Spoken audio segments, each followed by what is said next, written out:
Hey guys, tonight we begin with the bizarre slow-motion collapse into death of Henry VIII, the Tudor titan whose life was filled with wives, wars, and very questionable decisions involving axes. So before you get comfortable, take a moment to like the video and subscribe, but only if you genuinely enjoy what I do here. And let me know in the comments where you're tuning in from and what time it is for you. It's always fascinating to see who's joining us from around the world. Now, dim the lights. Maybe turn on a fan for that soft background hum. And let's ease into tonight's journey together. At the height of his reign, Henry VIII was the golden boy of Renaissance England. Tall, broad-shouldered, athletic, and by all accounts, an Evan Dumau, absolute heartthrob in tights. Fast forward to his final years, and you'd be forgiven for mistaking him for a heavily decorated armchair with anger issues. By the 1540s, Henry had entered what historians politely call his decline. He had ballooned to over 300 pounds, mostly in the midsection, and was suffering from a delightful cocktail of health problems that included chronic leg ulcers, gout, and the general side effects of eating like meat was about to be banned. His transformation from prince to pudding was so dramatic it deserves its own Greek tragedy with gravy. This wasn't just your standard royal overindulgence. Henry was in pain, a lot of it, every joint AKD. His ulcerated legs throbbed constantly and smelled like something you wouldn't serve even at a 14th century tavern. He couldn't climb stairs, ride a horse, or even walk. Unaided, his once magnificent codpiece now served mainly as a barrier between him and reality, and yet the image of the glorious king had to be maintained. Portraits continued to depict him as virile and broad-shouldered with eyes that said, "I'm full of divine purpose," and not, "I've been sitting in this chair so long my armor has fused to it." His tailor struggled to keep up. One report claims that his last suit of armor required a waist measurement of 54 in, and that's being generous. Behind the velvet and jewels, he was rotting, slowly, publicly, and with a considerable budget. Courtiers avoided standing too close. Servants prayed not to be assigned foot duty. His doctors tried everything from lancing to puzzes, but most remedies had the same results. Expensive linen soaked in royal ooze. By the end of his life, Henry VIII's most famous feature wasn't his beard or his codpiece or even his wedding track record. It was his legs, or more precisely what had happened to them. What began as minor injuries from a jousting accident in his 30s developed into what can only be described as royal horror. His legs became plagued by chronic ulcers, deep, festering wounds that refused to heal and constantly leaked fluid. Imagine trying to run a kingdom while sitting on top of a pair of infected meat sacks. That was Henry's day to day. The sores weren't just painful, they were legendary. Visitors commented on the smell from across the room. Ambassadors dreaded court audiences, not because of politics, but because they didn't want to breathe near his ankles. It said the Spaghetti-Paws ulcers were so deep you could see bone. The word ooze features heavily in bruiting letters of the time. If Shakespeare had written body horror, this would have been Act 1. Naturally, the best medical minds of the prose 16th century were brought in, which is another way of saying they slapped herbs on it and hoped for divine intervention. Treatments included pecuses made of honey, rose oil, and whatever else sounded vaguely church-approved.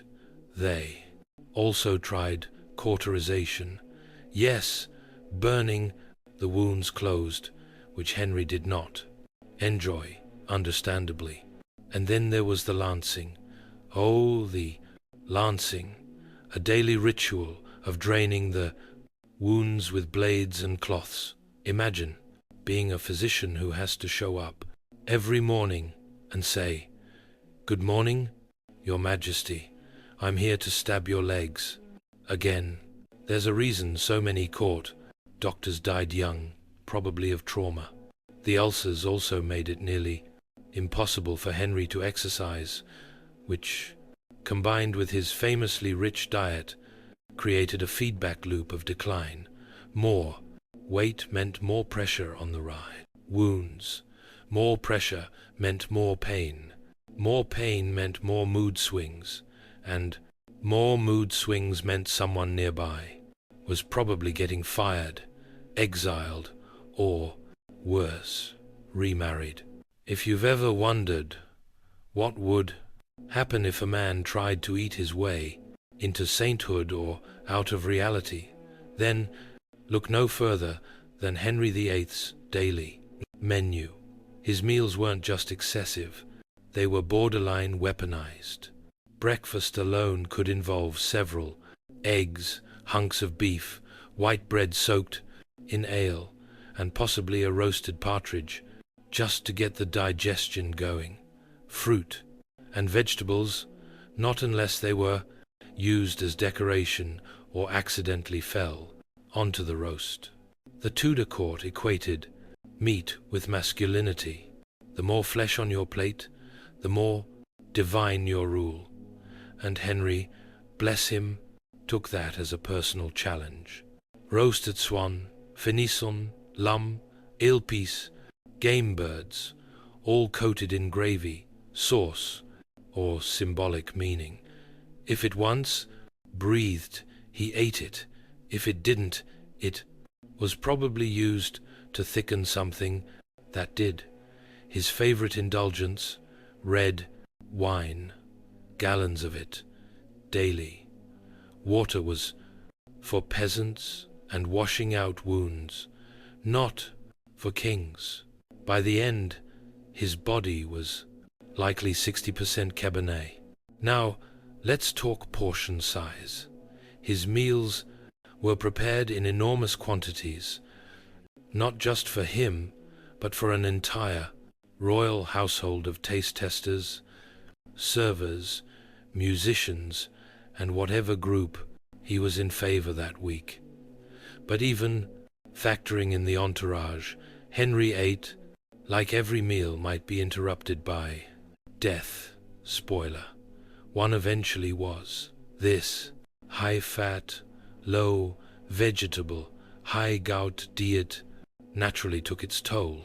Aside from the infamous ulcers, his digestion was known to be volatile. Royal physicians regularly noted his bloating, discomfort, and let's say audible distress. You could probably time your pocket watch to one of his post-fast groans echoing through Whitehall. And still, Henry refused to change. By the final years of his reign, he could barely chew with his rotting teeth, but he still insisted on massive portions. At banquets, food had to be pre-cut so he wouldn't tire himself. Even lifting a turkey leg was becoming an aerobic activity. There comes a point in every old, overindulgent monarch's life when gravity wins. For Henry VIII, that moment arrived. Sometime in his mid-40s, though it didn't knock politely. It arrived with a full marching band of gout, obesity, and increasingly irritated ulcers. By then, Henry had grown so large and immobile that his body required logistical planning. Gone were the glory days of jousting tournaments and athletic struts around court. Now, getting him out of bed involved multiple attendants, pulleys, and something akin to emotional bribery. He didn't walk so much as was moved. Royal engineers reportedly designed a mechanical chair, something between a reinforced wheelchair and a presaros, between a reinforced wheelchair thrown on training wheels to transport him through his palaces. His armor was custom-fitted not for battle, but to support the sheer bulk of royal volume. You could have lost a courtier inside one of his sleeves. Mounting a horse, forget it. They had to build a hoist system. Yes, a literal crane for kings, just to lift him into the saddle. And, even then, the horse likely re-evaluated its career choices. Exercise, once considered noble, had become mythical. His only form of movement was turning to yell at someone, and even that required effort. His doctors encouraged gentle motion, like walking a few steps per day. But Henry preferred political executions over physical exertion. It burned fewer calories, but did wonders for morale. This physical decline wasn't just inconvenient, it was dangerous. Inactivity worsened everything. His circulation, his mood, his already hostile digestive system. And when you're a monarch, your health becomes everyone's problem. Entire days were scheduled around how far he could be rolled. Even court ceremonies had to be shortened. State functions were planned to keep the king seated for as long as possible. If the throne room had hosted a treadmill, it would have been purely symbolic or used to power a spit roast.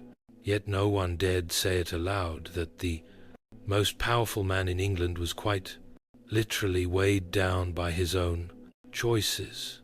Of all the indignities that accompany royal decay, few are as memorable or as difficult to politely ignore as smell. And Henry VIII, in his final years, had an aroma that reportedly arrived before he did.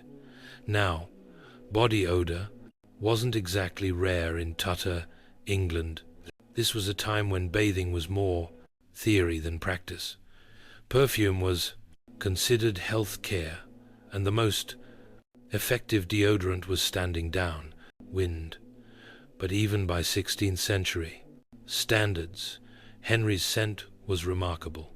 The culprit, his infamous leg ulcers, these weren't just minor wounds. They were cavernous, festering, constantly draining infections wrapped in silk, stockings, and denial. The royal physicians did what they could: honey dressings, herbal compresses, repeated lancing.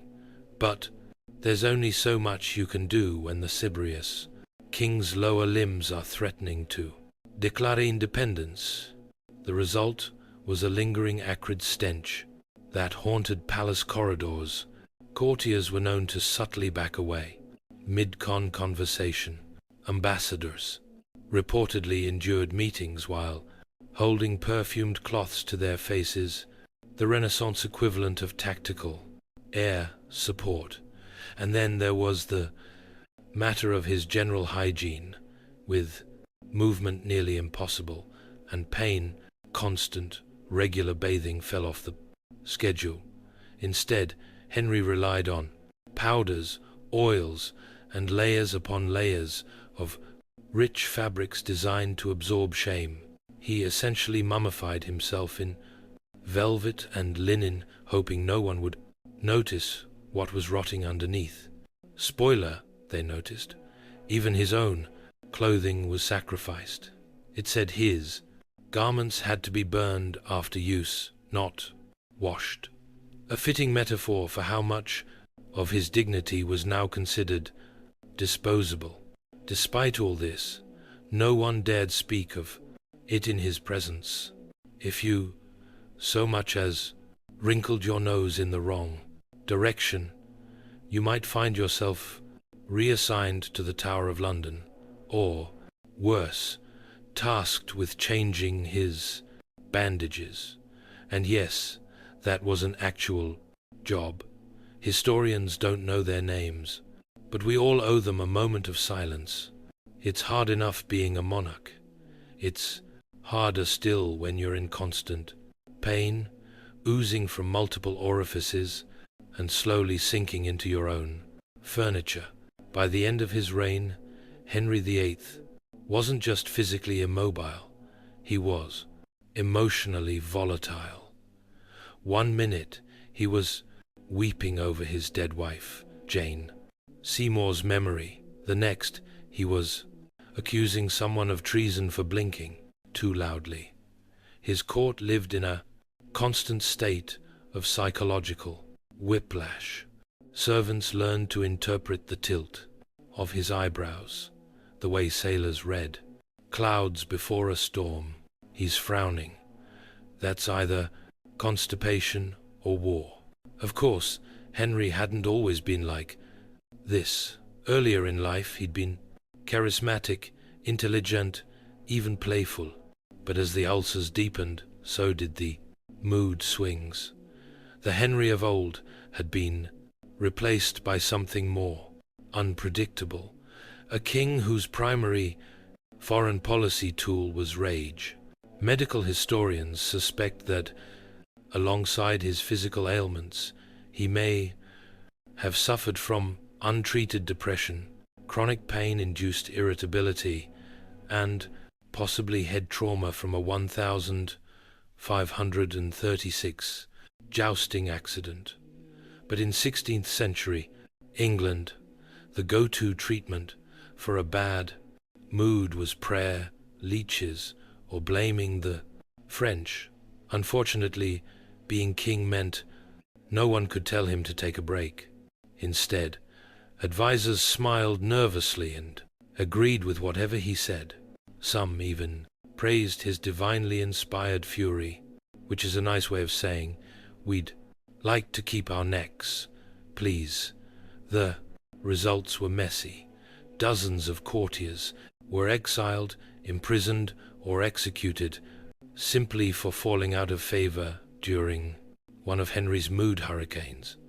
Even his longtime friend and chancellor, Thomas More, wasn't spared, proving that Henry's inner circle was shaped more like a revolving door.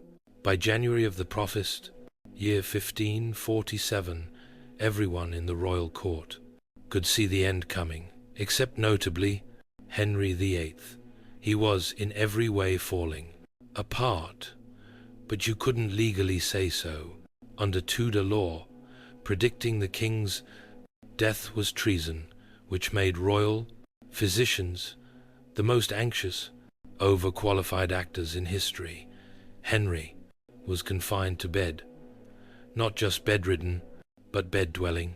He hadn't walked in weeks, hadn't ridden in years, and spent his final days ruling England from beneath a mountain of embroidered cushions and questionable decisions. His legs were swollen, his breathing was labored, his appetite was reduced.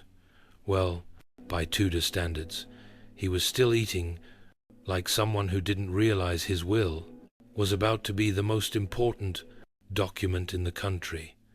Despite his obvious state, no one dared utter the word dying. Coursers developed a whole glossary of euphemisms. He is resting deeply. His Majesty is in a reflective mood. The king is simply digesting vigorously. Even his doctors tiptoed around the subject. One physician reportedly declared, "His Majesty shall recover, God willing," a safe statement, vague, non-committal, and with divine backup.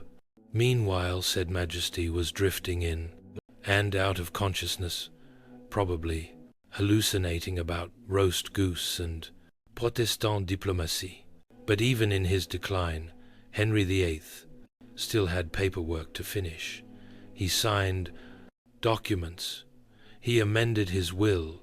He appointed a regency council for his 9-year-old son, Edward, who would soon to be handed the kingdom and a debt the size of France. These weren't the majestic final acts of a noble ruler. They were scribbled commands from a very sick man whose court pretended he was just having a moment. Everyone around him knew the truth. Servants, courtiers, even the rats in the palace floorboards probably sensed something shifting. But still, they waited, because the King of England couldn't die until it was safe to say so. And at this stage, no one wanted to go first. As January dragged on, Henry VIII hovered somewhere between lucidity and royal delirium. His body was shutting down, but his mind still had policies to bark out, people to snub, and a country to pretend he wasn't dying in front of. The denial was thick, possibly thicker than his ankles. He gave no formal confession, no emotional farewell, no cinematic final words. Instead, he issued instructions, edits to the will, tweaks to the regency, council, and the usual paranoid rearranging of power players just in case any of them got funny ideas after his eventual, and definitely not, impending death. Most notably, he finalized the succession plan. His sickly 9-year-old son, Edward, would take the throne, flanked by a hand-picked group of advisors. These men, it should be noted, had roughly the loyalty and backstabbing tendencies of a barrel full of Tudor eels. Henry also ordered that his tomb be completed, a grand structure he'd been planning for decades. Spoiler, it never got finished. For all his micromanaging and power hoarding, the thing that outlasted him was paperwork. As for religion, he managed to keep things impressively ambiguous. England was still Protestantish, but not too Protestant, just Protestant enough to upset Rome without committing to anything doctrinal. It was the ecclesiastical equivalent of muttering something under your breath and walking away quickly. Even in his final days, Henry refused to acknowledge just how close the end was. When priests asked if he'd like to make peace with God, he dodged them like a man avoiding jury duty. One account suggests he eventually whispered, "All is lost." But even then, the court wasn't sure if he meant his soul, the kingdom, or just a misplaced turkey leg. Meanwhile, the palace operated under a strict "don't say he's dying" policy. If anyone was caught using phrases like last rites or funeral preparations, they were swiftly removed, not for disrespect, but for ruining the illusion that England's most powerful monarch wasn't dissolving in his own bed. In the grand tradition of royal drama, you'd expect Henry VIII to deliver a stirring deathbed confession, a Shakespearean monologue about sins, regrets, and the 6 wives he either married, murdered, or misplaced. Instead, we got silence, or worse, administrative clarity. There were priests at his bedside, yes, but they were mostly ornamental. Henry, who had rebranded the entire Church of England just so he could annul a marriage and flirt with theology on his own terms, was suddenly very quiet about his spiritual affairs. No dramatic plea for forgiveness, no humble repentance. No, sorry about that whole beheading your mother chat with his daughter Mary. Perhaps he thought he had nothing to confess. After all, this was a man who believed God had personally endorsed his every decision, even the messier ones. From his point of view, he hadn't failed. Morally, he had just been chronically misunderstood by papists and wives with annoying survival instincts. According to one report, Archbishop Thomas Cranmer arrived in time to ask if the king still trusted in Christ. Henry VIII, barely conscious, supposedly squeezed his hand, a gesture open to interpretation. Was it affirmation? Was it muscle spasm? Was he simply annoyed the archbishop hadn't brought wine? That squeeze would be the closest thing he ever gave to a final confession. For a man obsessed with control, it's telling that his final hours were filled not with reflection, but with paperwork, delegation, and vague gestures at spiritual matters. While other kings died repenting, Henry died reallocating. And while he had once described himself as the supreme head on earth of the Church of England, he now faced death with no more ceremony than a nod and a hand twitch. Divine authority apparently did not include an exit interview, but maybe that was the most Henry way to go.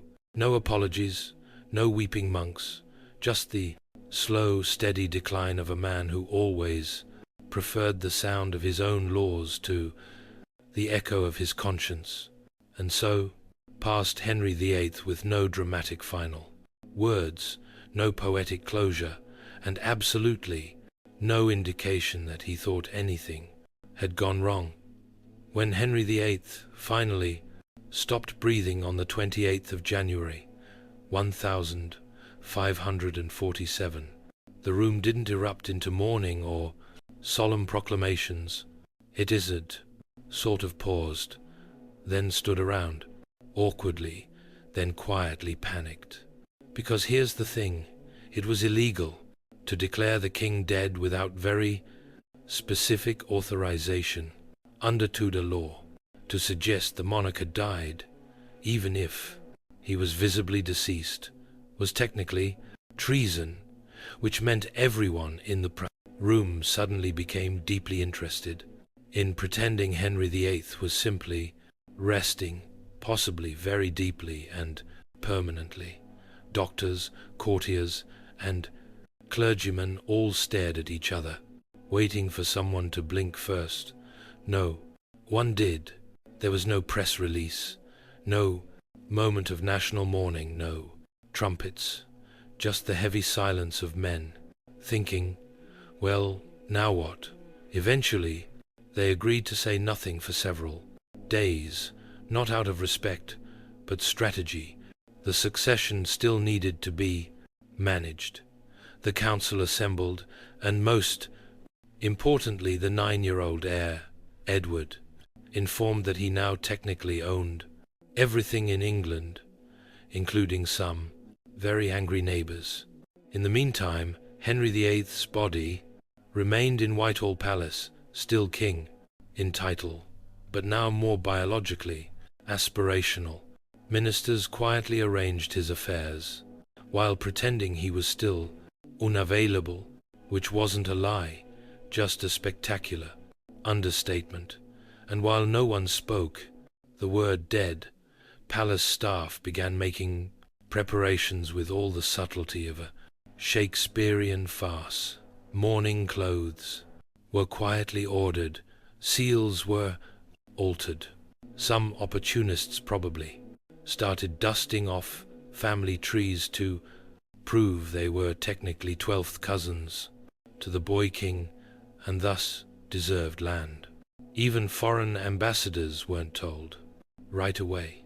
Diplomats from France and the Holy Roman Empire were still negotiating with courtiers who smiled through clenched teeth, hoping no one noticed the faint scent of royal decomposition wafting through the velvet drapes. The entire nation was being led by a man who, as far as the law was concerned, was still alive, just unusually quiet, not currently moving, and about to need a very large coffin. Once Henry VIII was officially, if not immediately, dead, the royal handlers faced a new and urgent dilemma: what to do with the body. And unfortunately for everyone involved, the body had opinions of its own, mostly involving decomposition. Let's be blunt, the man was enormous. He weighed somewhere north of 300 pounds, and not a trim, symmetrical 300, more of a melting noble pudding shape. His body was riddled with infections, ulcers, and years of aggressive Tudor eating. So naturally, it began breaking down faster than expected, much faster. In the chilly halls of Whitehall Palace, servants and embalmer scrambled to preserve the king. But this wasn't the golden age of refrigeration.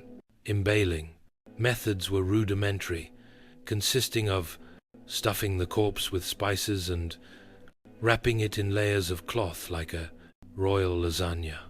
The hope was that cinnamon and cloves would overpower the biscuit scent of decay.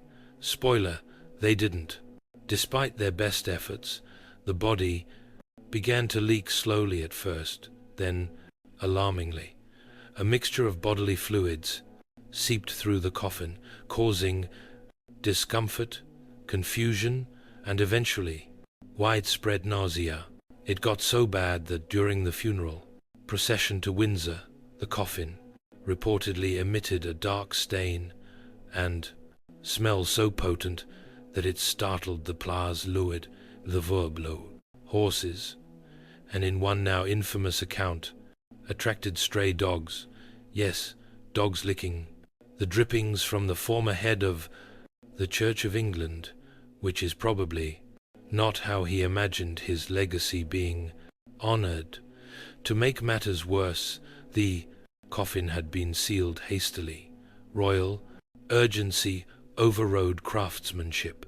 It swelled from internal gases and allegedly cracked.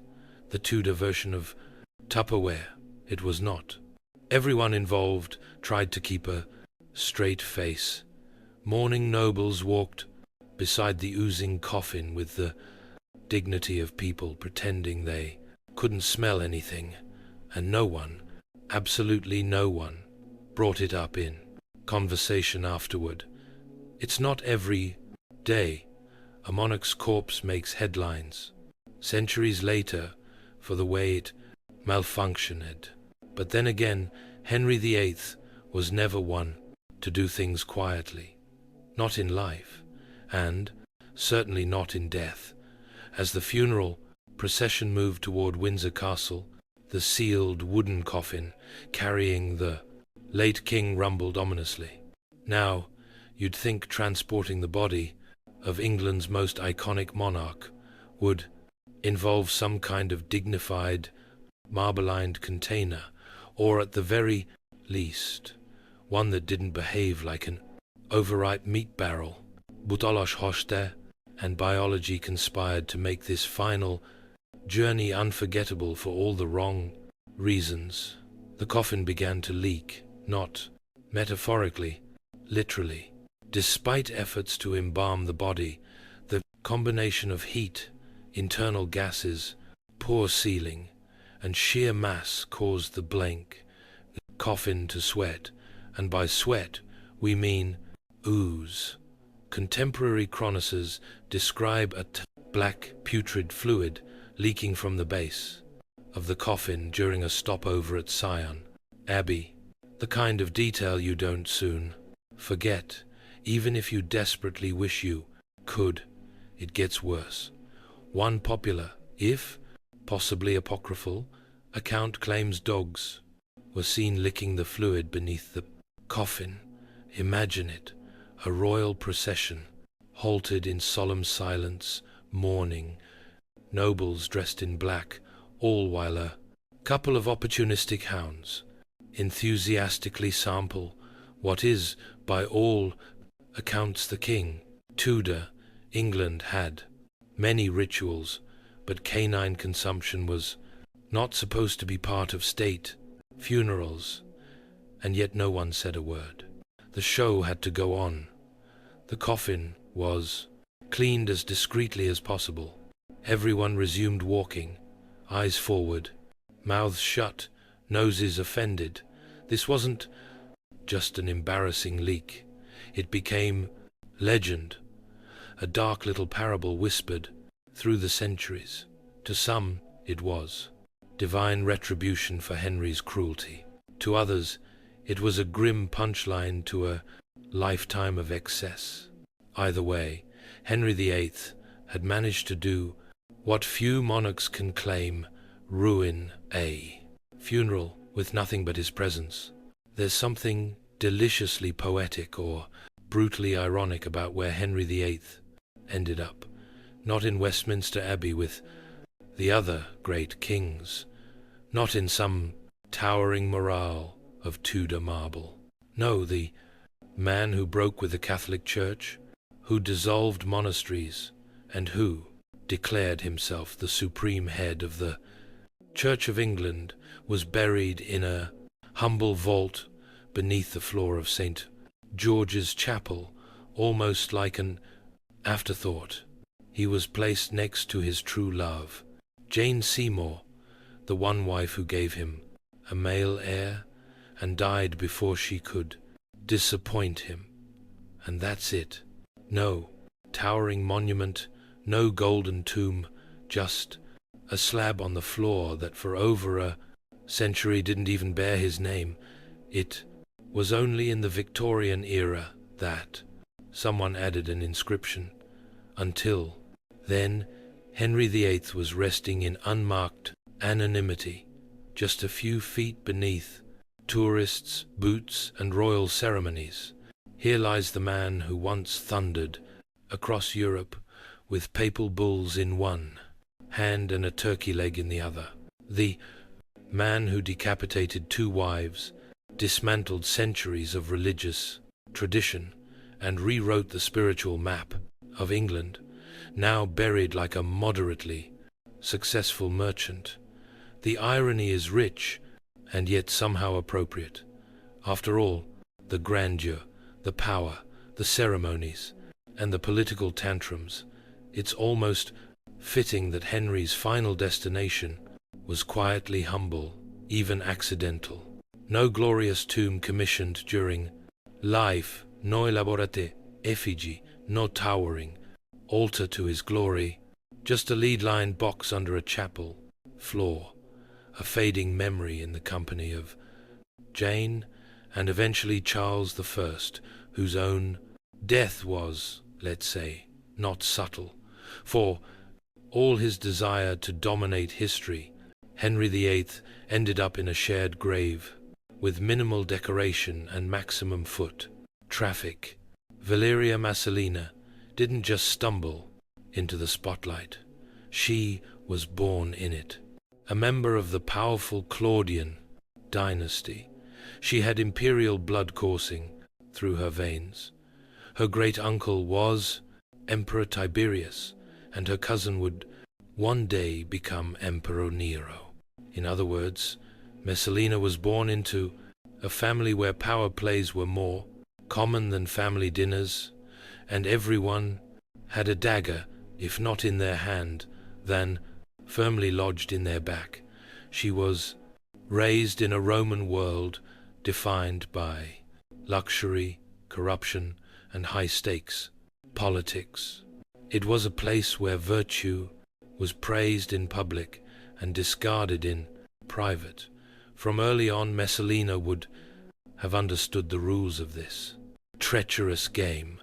Loyalty was a currency, appearances were everything, and a well-timed affair or alliance could be the difference between exile and elevation.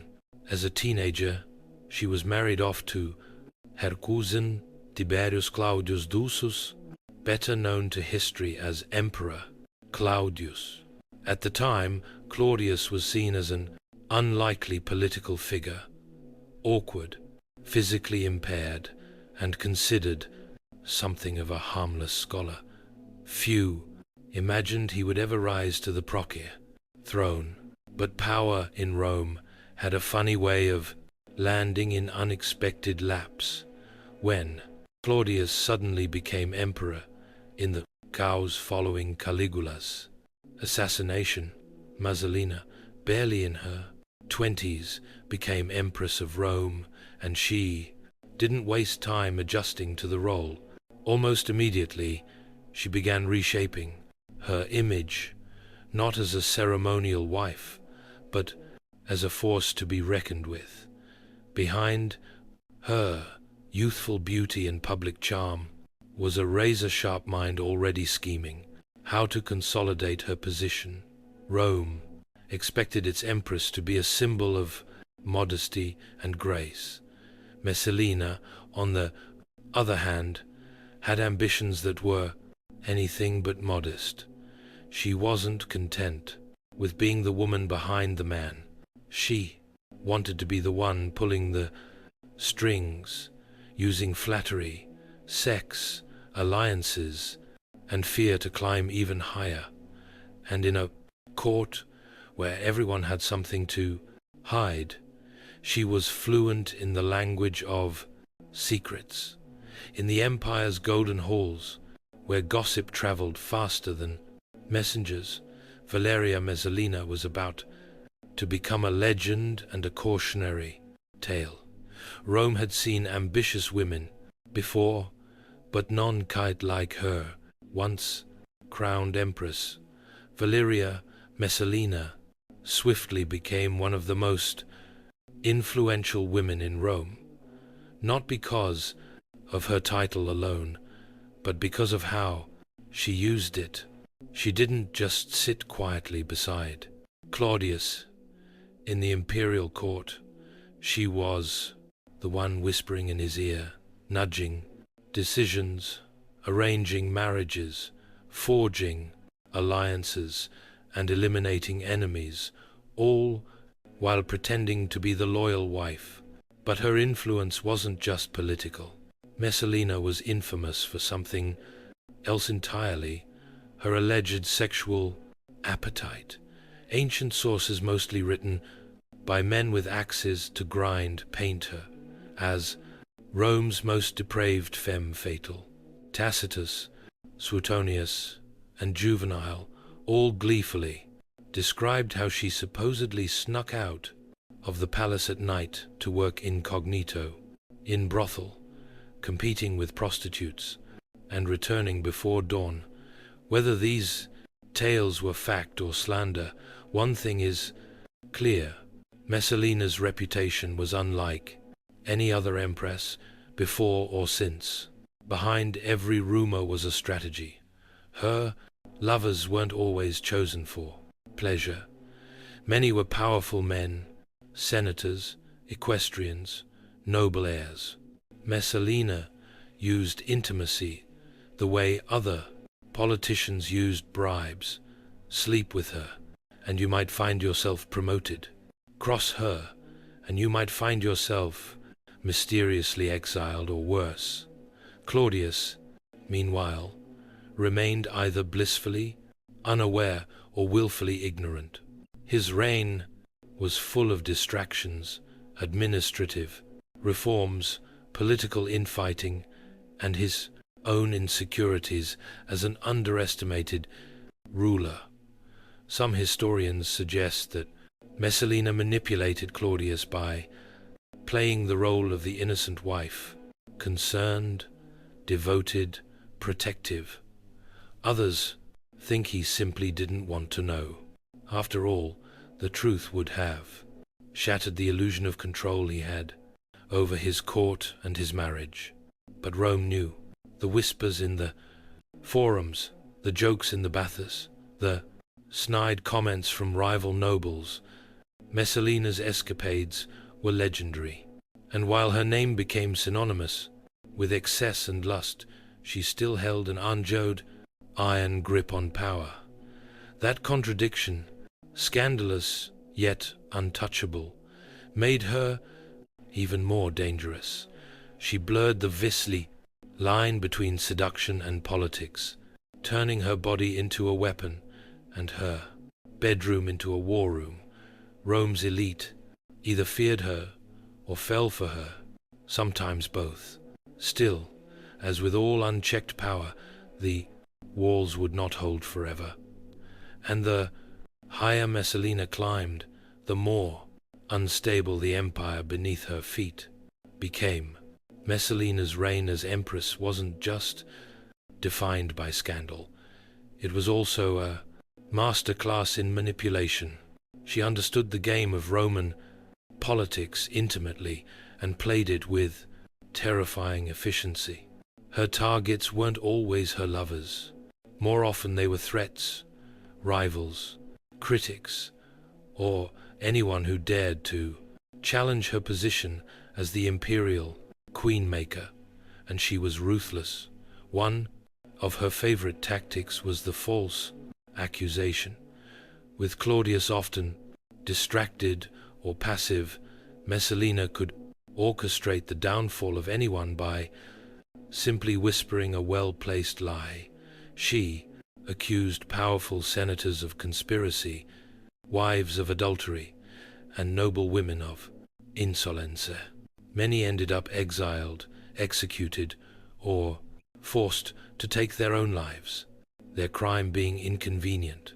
She didn't operate alone. Messalina had allies, corrupt freedmen, informants, and sycophantic magistrates who owed their positions to her favor. These cronies helped carry out her purges, blackmailed the vulnerable, and ensured that her enemies were destroyed before they could react. Claudius, ever the detached ruler, often signed their death warrants without realizing he was removing loyal men who might have warned him of the storm building at his doorstep. Her most notorious manipulation, though, was deeply personal. When Claudius married Messalina, he was in his 50s and she was in her early 20s. That age gap created a power dynamic ripe for exploitation. She weaponized her youth, charm, and beauty to maintain a facade of domestic loyalty. Claudius, known for being affectionate with her in public, believed he had a devoted wife, but in private, Messalina used that trust like a dagger behind his back. She also secured her position by bearing Claudius a son, Britannicus. That made her not just empress, but mother to the imperial heir. It was a powerful shield, one that discouraged even the boldest of Claudius's advisors from speaking ill of her. Who would dare insult the mother of Rome's future? But the web she wove was tightening. The number of enemies she made was growing. Even her allies, fat on imperial spoils, started whispering about her recklessness. A court built on blackmail and fear can only last so long before it turns on itself. Messalina didn't notice or refuse to notice that her empire of secrets was beginning to rot from within, and the Guius, people she had crushed on her way up, they were waiting quietly, patiently. In the cutthroat theater of Roman power, no queen sits unchallenged for long. Messalina's enemies were numerous, but one of the most dangerous threats to her position wasn't a scheming senator or a bitter noblewoman. It was a freedwoman named Narcissus. And he wasn't alone. Narcissus, a former slave turned trusted secretary to Claudius, wielded immense influence behind the scenes. He managed imperial correspondence, controlled access to the emperor, and most importantly, had Claudius's ear in ways few others did. For years, Narcissus tolerated Messalina's antics, perhaps even profited from them, but eventually he began to see the danger she posed, not just to the emperor's reputation, but to the very stability of the empire.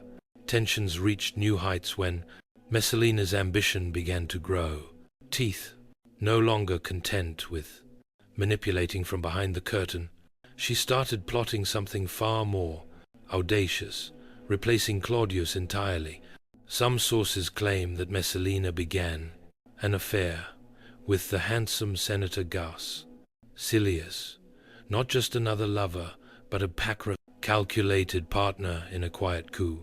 Silius was wealthy, influential, and dangerously popular, and Messalina didn't just want him in her bed, she wanted him on the throne.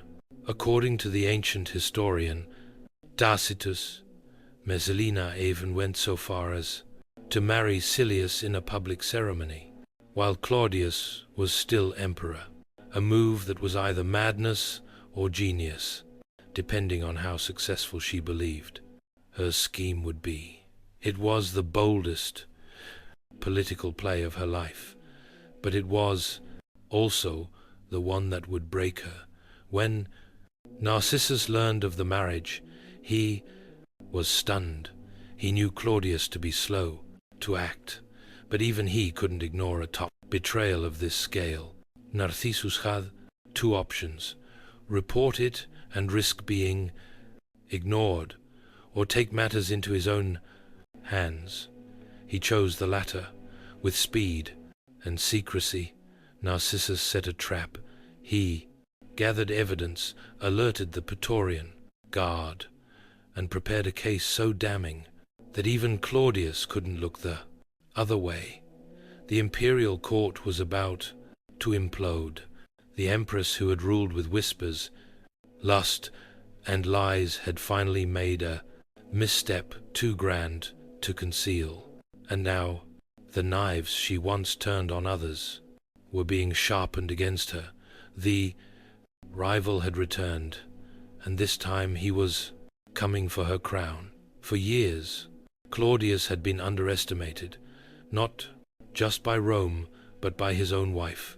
Seen as weak, bookish, and easily manipulated, he was the perfect husband for a scheming empress like Messalina.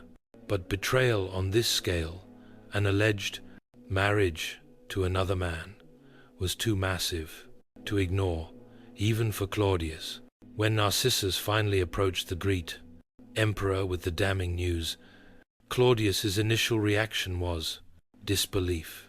His beloved wife, the mother of his son, had married another man in broad daylight.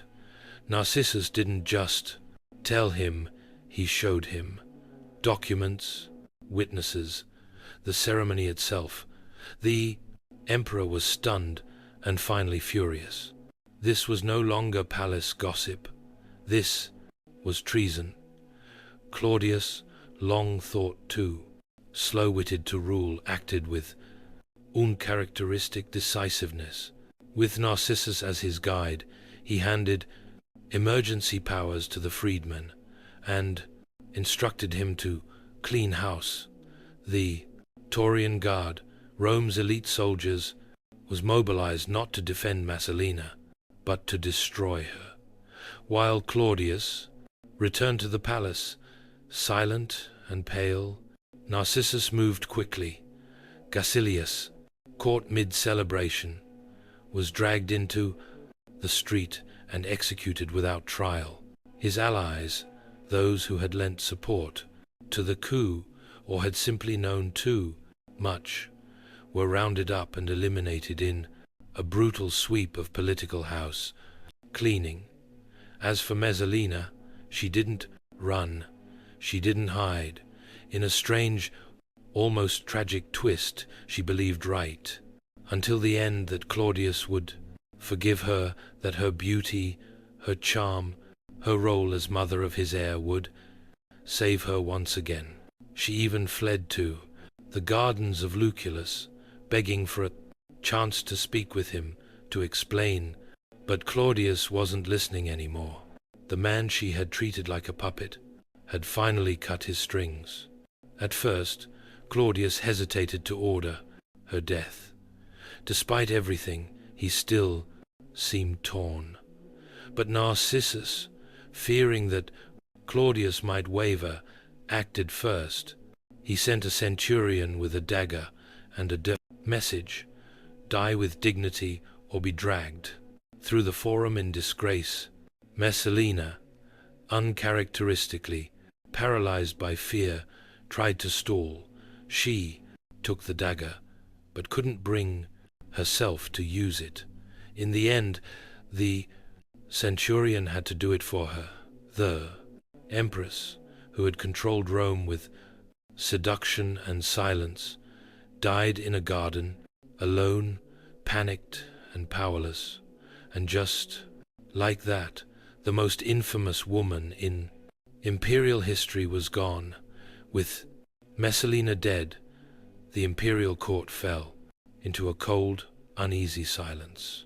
It wasn't just the end of a scandal. It was the eraser of an era. Claudius, publicly stoic, ordered that her name be stricken from official records. Statues were pulled down. Inscriptions were defaced. Documents mentioning her deeds were quietly destroyed or rewritten. Rome was instructed to forget it. Empress. But how do you forget a woman like me? The city whispered even more now that she was gone. Stories about her final moments circulated like wildfire. Some claimed she cried for Claudius to save her until her last breath. Others said she cursed him, defiant to the end. Either way, her memory refused to vanish as easily as her portraits did. The political cleanup continued. Silius and his supporters were just the beginning. Claudius, now suspicious of everyone, began purging his court with a paranoid edge. Freedmen and officials who had once dined with Messalina were either dismissed, imprisoned, or executed. The Senate, eager to appear loyal, passed motions denouncing her treason, calling it a stain on the empire that had now been righteously cleansed. Only one person remained untouched: Britannicus, Messalina's young son and the heir to the throne. Claudius couldn't bring himself to punish the boy for the sins of his mother, yet Messalina's death had left a power vacuum, and every ambitious, noble woman in Rome noticed. Behind closed doors, powerful families began maneuvering to replace the fallen empress, and Claudius, emotionally gutted and politically adrift, was more vulnerable than ever. This wasn't a period of healing. It was a reset, a dangerous, unstable calm. Claudius's trust in those around him had shattered, and he became increasingly reliant on his freed men, especially Narcissus, who now wielded influence so great he practically ruled by proxy. Rome, meanwhile, began rewriting its favorite bedtime story. Messalina wasn't just remembered as an adulterous empress. She became a cautionary tale, a byword for female lust and treachery. Her legend, twisted and magnified, became more powerful in death than she ever was in life. She had been purged from the imperial narrative, but not from the Roman imagination. And while her body was buried in obscurity, her ghost would linger in the shadows of the Palatine Hill, whispered about, laughed at, feared forever. In the wake of Messalina's execution, Claudius found himself in an awkward position: an emperor without an empress, a father with a vulnerable heir, and a court full of power-hungry opportunists. The empire needed a new matron, someone to stabilize the palace and manage the imperial household. But Claudius, still wounded by betrayal, was reluctant to remarry. Enter Agrena the younger. She was everything Messalina had been and more. Beautiful, intelligent, calculating, and dangerous in her own right. But unlike Messalina, Agrena wasn't reckless. She was methodical. Born into the Julio-Claudian dynasty, she was the daughter of Germanicus, the sister of Caligula, and the mother of a boy named Lucius Demetius Ahenabus, later known as Nero. Agrena saw her chance. She played the long game. Where Messalina had seduced, Agrena negotiated. She convinced Claudius that marriage to her would restore dignity to the imperial house. She promised loyalty, order, and most importantly, a unified dynasty. Claudius, aging and increasingly manipulated by his inner circle, eventually agreed. Their marriage, though controversial due to their familial connection, was made legal by a special Senate decree. She became the next Empress of Rome. But this was no love story. Agrena wasn't interested in sharing the throne. She wanted to control it, and she quickly began purging any remaining allies of Messalina, ensuring that the old Empress's name stayed buried along with her son Britannicus' claim to the throne. She installed her own people in key roles, isolated Claudius from his previous advisors, and began grooming her son Nero as the future emperor. Step by step, she dismantled Messalina's legacy, not just through politics, but through memory. And the Roman people, they watched, beused. Some whispered that Agrena was just Messalina with better PR.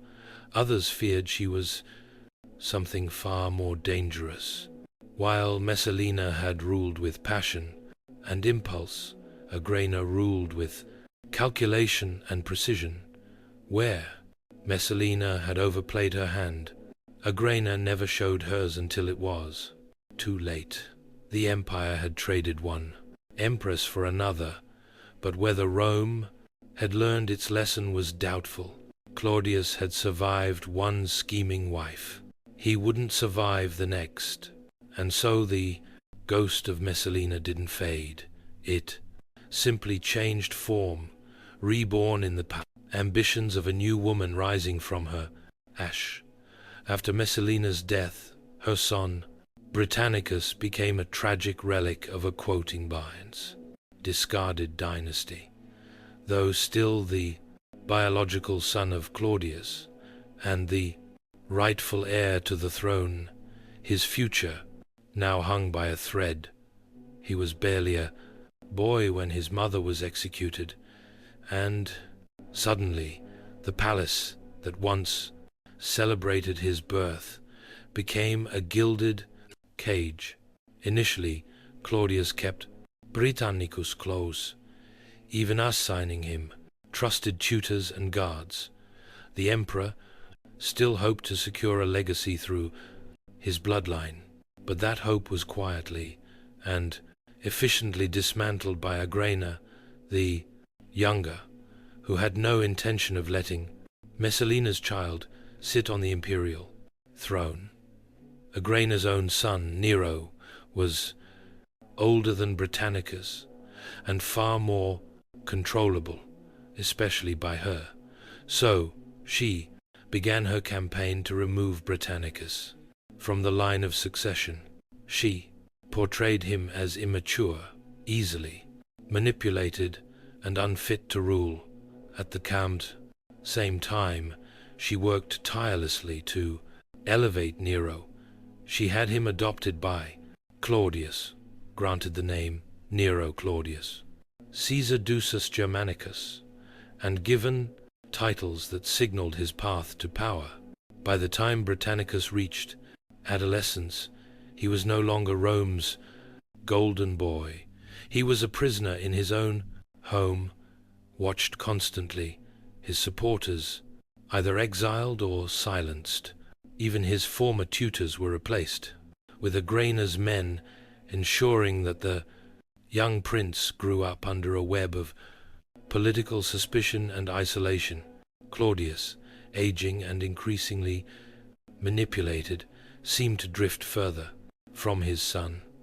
He lavished Nero with honors and gradually distanced himself from the memory of Messalina, as if trying to scrub away the shame of his former marriage by erasing their child. Britannicus became a symbol of what could have been a legitimate heir, sidelined by power politics, and he knew to it. Ancient sources say he grew bitter, fearful, and watchful. He may have remembered his mother's fall and perhaps even feared the same fate. When Claudius mysteriously died, likely poisoned, possibly by Agrayna, Nero was declared emperor without opposition. Britannicus, now a teenager, was reduced to a threat. A year later, during a banquet, the boy suddenly collapsed and died. The official cause, epilepsy. The real cause, poison, administered on Nero's orders, according to most ancient sources. Messalina's legacy died with her son, and the imperial line she tried so desperately to secure was extinguished not by battle, but by dinner plate. Valeria Messalina may have died in disgrace, but her story refused to stay buried. In fact, the more the empire tried to forget her, the more immortal she became. Over the centuries, she transformed from a flesh and blood empress into a myth, Rome's ultimate symbol of feminine vice, lust, and betrayal. But was that reputation earned or constructed? The surviving accounts of Messalina's cant life come almost entirely from hostile sources. Tacitus, Suetonius, and Juvenal, men who had little sympathy for women in power, especially ones who dared to act independently. To them, she wasn't a political player. She was a cautionary tale, a dangerous woman who weaponized her sexuality and corrupted the purity of the empire. They wrote of her alleged midnight visits to brothel, her public marriage to another man, and her endless affairs. But all of these tales bear the tone of moral panic, more than credible evidence. Some modern historians have begun to question whether Messalina's infamy was inflated to serve a narrative. After all, powerful women in Rome, especially those who fell from favor, were almost always rewritten as monsters. Think of Cleopatra, think of Agrayna. In a society ruled by patriarchs, an ambitious woman was either a paragon of virtue or a seductress in disguise. Messalina conveniently became the latter. Yet, even if we strip away the exaggerations, one truth remains. She held enormous influence in the Roman court. She maneuvered through a deadly political landscape, eliminated rivals, secured her son's claim to the throne, and wielded soft power in a world dominated by men with swords and senates. Whether by manipulation, charm, or fear, she was effective. Her downfall didn't just mark the end of her own story. It altered the shape of Roman succession, paved the way for Agrayna, and ultimately helped Nero rise to power. The echoes of her ambition resonated far beyond her lifetime in literature, art, and popular culture. Messalina became an archetype, the lascivious empress, the femme fatale, the scandal made flesh. But behind the legend may have been a woman caught in a system that punished power in the wrong hands, especially when those hands were manicured and female. Messalina didn't just scandalize an empire. She forced it to confront its fears about women, control, and the cost of influence. And that, more than any affair, was her most dangerous legacy. In the pantheon of America's founding fathers, Alexander Hamilton stands out as a brilliant mind, architect of the nation's financial system, co-author of the Federalist Papers, and a man whose ambition knew no ceiling. But behind the powdered wigs and polished speeches was a man who let his personal life spiral into a mess so spectacular it became the country's first political sex scandal. It all began in 1791. Hamilton was at the peak of his Prussian of Leicester political power, serving as the first Secretary of the Treasury under President George Washington. But while he was balancing national debt by day, his nights took a darker turn. One evening, a young woman named Maria Reynolds appeared at his Philadelphia home, claiming her husband had abandoned her and begging for financial help. Hamilton agreed to assist and soon after began a year-long affair with her. The affair wasn't just personal. It became political. Maria's husband, James Reynolds, discovered the relationship and saw an opportunity. Instead of confronting Hamilton with rage, he chose extortion. For over a year, Hamilton paid Reynolds hush money to keep the affair under wraps. But secrets in politics are like cracks in a dam. Eventually, they burst. By 1797, political enemies, chief among them Jeffersonian Republicans, caught wind of the scandal. Rumors began to swirl that Hamilton was not just guilty of adultery, but of financial corruption. The implication that he had misused government funds to pay off the Reynolds couple. It was a career-destroying allegation. So Hamilton did the unthinkable. He wrote a 95-page confession known as the Reynolds pamphlet, detailing every sordid moment of the affair in shocking, unapologetic clarity. He confessed to sleeping with Maria, to paying her husband, and to his moral failings, while insisting he had never stolen from the Treasury. The fallout was brutal. Federalists were horrified. His reputation plummeted and his enemies had a field day. Hamilton was humiliated publicly and politically, losing much of his influence in Washington's inner circle. And yet, in typical Hamilton fashion, he went down swinging. He'd rather be remembered as an adulterer than a thief. It was a gamble that preserved his integrity at the cost of his dignity. In the end, it wasn't a duel or a debate that first cracked the armor of America's boldest founding father. It was lust, blackmail, and one very detailed pamphlet. Thomas Jefferson is often painted as the idealist behind America's Declaration of Independence, the philosopher-president who championed liberty, democracy, and the pursuit of happiness. But behind the neoclassical architecture of Monticello stood a truth Jefferson never acknowledged publicly, a secret family born of bondage. Sally Hemings was an enslaved woman at Jefferson's estate. She was also his late wife's half-sister, the daughter of a white slave owner and a biracial enslaved woman. That twisted irony was not lost on historians. even more complicated. Hemmings was only around 14 years old when Jefferson, in his 40s, likely began his relationship with her during his diplomatic stay in Paris.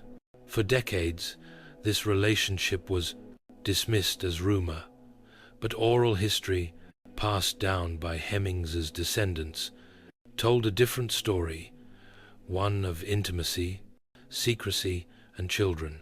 DNA testing conducted in the late 1990s finally confirmed what many had long suspected. Jefferson fathered at least 6 of Hemmings's children, 4 of whom lived to adulthood. Jefferson never freed Sally Hemings.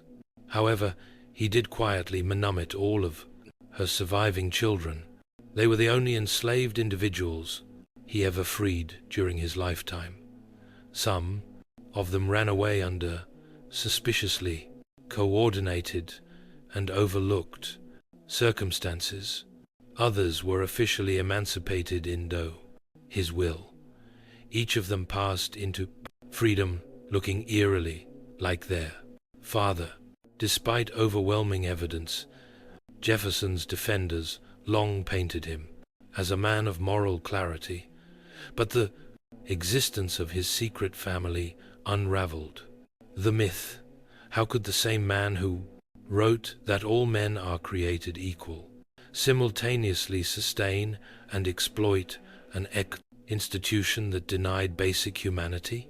To make matters worse, Jefferson kept meticulous record. He noted Hemmings's pregnancies on his plantation logs, and her children always seemed to coincide with his stays at Monticello. But what's missing is the acknowledgement. He never admitted the relationship, never spoke their names publicly, and never addressed the glaring contradiction between his politics and his private life. Sally Hemings, for her part, never left any writings. Her voice has been filtered through documents written by men who saw her as property. What little we know of her character comes from the resilience of her children, who went on to build lives as free Americans. In the shadows of Jefferson's Enlightenment ideals lay a secret family hidden behind shutters, born of silence and forced to carry both his name and his burden. Benjamin Franklin was a printer, inventor, diplomat, and philosopher, a man of unmatched curiosity and wit.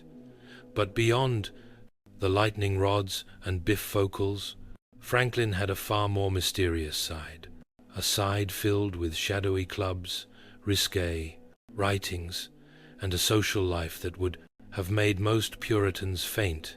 Let's start with the Hellfire Club.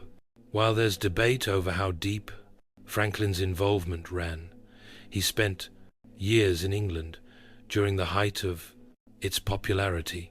The Hellfire Club was a secret society known for hedonism, satire, and irreverence toward religion. Their motto, "Do what thou wilt." It was less about demonic worship and more about scandalous parties in hidden grotto where elite men gathered to drink, gamble, and pursue pleasures both intellectual and physical. Franklin had many such associations in Paris while serving as the U.S. ambassador. He was famously fond of French salons, intellectual gatherings that often blurred the line between politics and flirtation. French women adored him, and he adored their company. Letters reveal he was no stranger to romantic dances, even in his old age. He once admitted that older women made better lovers, famously writing, "They don't yell, they don't tell, and they're grateful as hell." Yes, the same man whose face adorns the $100. Bill wrote that Franklin also had a fascination with secret codes and pseudonyms. He frequently published under fake names Mrs. Silence Dogood, Polly Baker, Richard Saunders, creating whole fictional personas to explore taboo topics like religion, sex, and hypocrisy. His writing skewered authority and exposed moral contradictions, but it also hinted at his deeper interests in libertine philosophy and alternative forms of thought. Then there were his personal relationships. Though married to Deborah Reed, Franklin spent many years away from her in Europe. His letters reveal no evidence of fidelity and plenty of warmth toward other women. Some historians even speculate that he may have fathered children abroad, though no claims were ever confirmed. What's clear is that Franklin was a man driven by appetite, intellectual and otherwise. He wasn't bound by the rigid morality of his Puritan ancestors. In fact, he seemed to take pleasure in bending the rules, particularly in matters of sex, power, and thought. So while school books may show us a wise, kite-flying inventor, the real Franklin was far more electric, charged with secrecy, mischief, and late-night enlightenment. George Washington is often remembered as a marble statue of a man, stoic, fearless, and impossibly dignified. But beneath the powdered wig and military posture was a deeply private individual, with his own share of contradictions, insecurities, and suppressed emotions. Let's start with something most people don't know. Washington was never particularly eager to lead. Before becoming commander-in-chief of the WWW Continental Army, he expressed doubts about his own qualifications.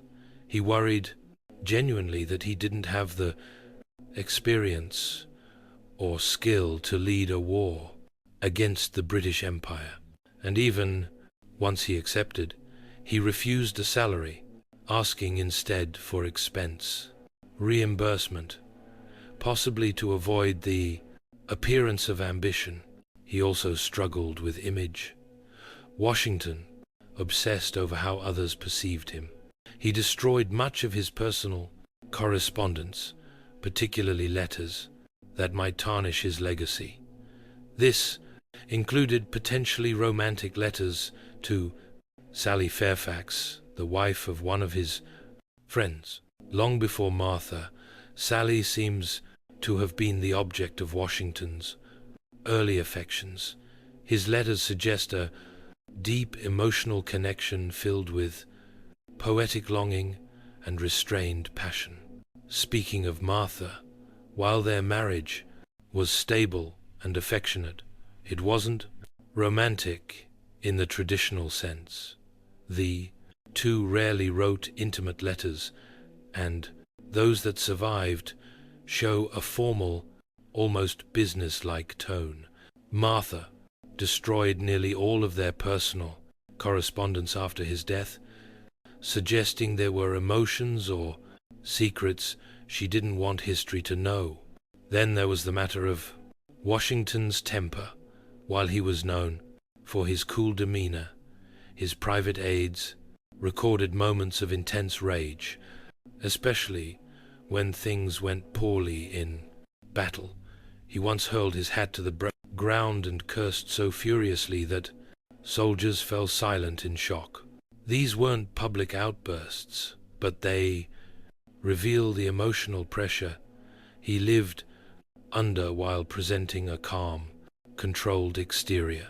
Washington also owned hundreds of enslaved people, a fact often glossed over in patriotic portrayals. Though he made a show of moral discomfort with slavery and eventually freed some in his will, he still benefited from forced labor throughout his life.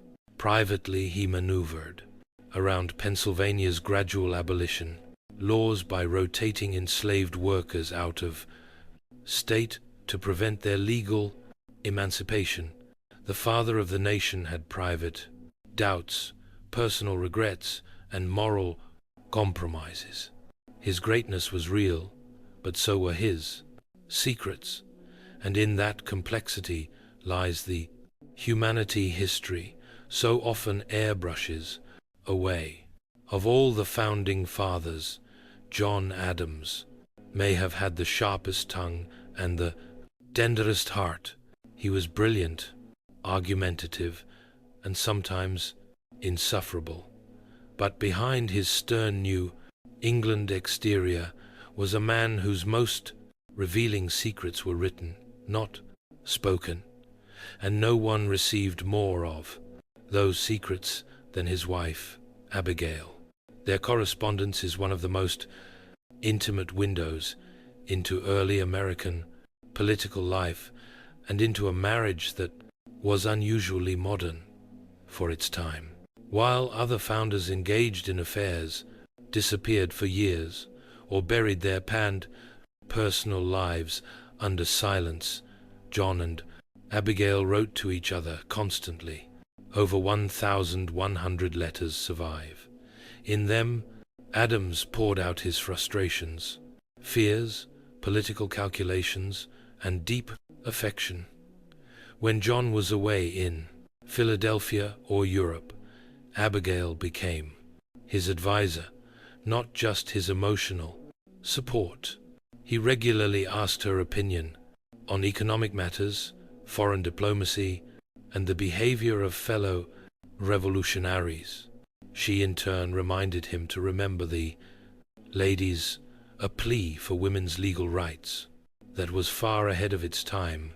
But Adams also had a paranoid streak.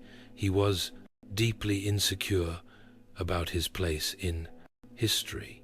He resented how much attention Washington and Franklin received, and feared he'd be forgotten or overshadowed. After the presidency, he watched with bitterness as Jefferson became the darling of the Republic while he faded into the background. His letters from retirement brim with envy, irritation, and longing for recognition. He also had a famously difficult personality. Adams didn't suffer fools, and in his eyes, most men in government were fools.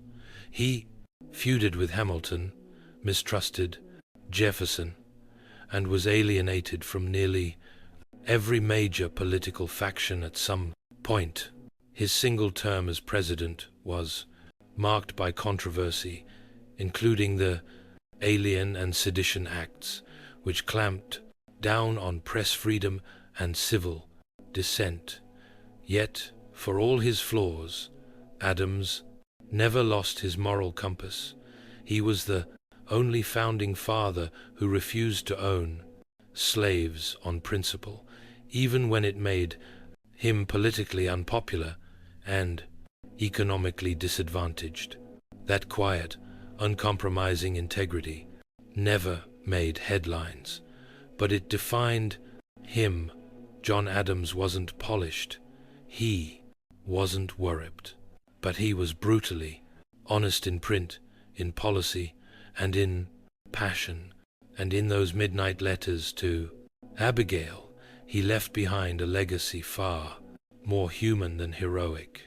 James Madison, the father of the Constitution, is often remembered as the quiet genius of the American Revolution. But behind his modest stature and soft voice was a man battling not only political chaos, but his own failing body and deep insecurities.